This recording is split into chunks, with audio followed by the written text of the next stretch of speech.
C'est une foudre qui tombe à l'Assemblée provinciale du Tanganyika. Les membres du bureau dit de l'Union sacrée de la nation sont tous visés par une pétition signée par 14 députés du Front commun pour le Congo, se déclarant de la nouvelle majorité de l'Union sacrée de la nation. C'est référent à l'article 25 du règlement intérieur de l'organe délibérant, reproche à ces derniers d'avoir autorisé frauduleusement et intentionnellement l'exécutif provincial d'emprunter 10 millions de dollars américains à Afriland First Bank sans que les élus provinciaux en soient informés. À cela, la violation de la loi sur la passation de marché portant réhabilitation et réfection du bureau de l'Assemblée provinciale, dont les coûts est évalué à 70 millions de francs congolais, mais aussi les détournements des salaires du personnel politique de cabinet de membres du bureau déchu, engagement des dépenses de l'ordre de 10 millions au compte de l'Assemblée provinciale et de 5 887 200 francs congolais pour des intérêts privés et égoïstes de membres du bureau. À cela s'ajoute une incompétence notoire à en croire les lignes de la pétition.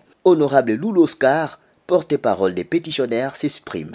En ce jour 20 juin 2022, la nouvelle majorité de l'Assemblée provinciale de Tanganyika vient de déposer formellement une pétition contre les bureaux en place.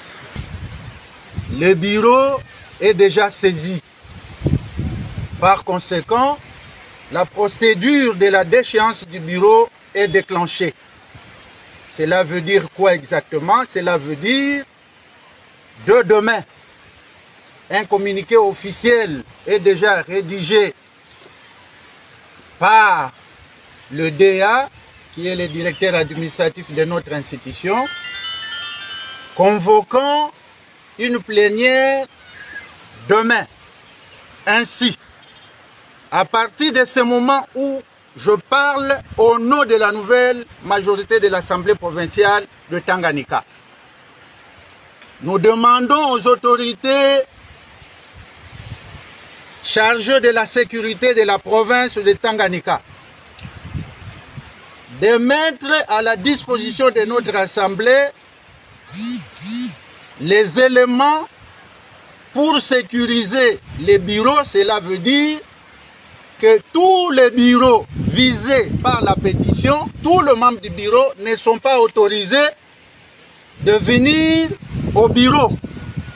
Et tous leurs membres de cabinet politique sont censés ne pas se retrouver au lieu du travail jusqu'à ce que toute la procédure va prendre fin.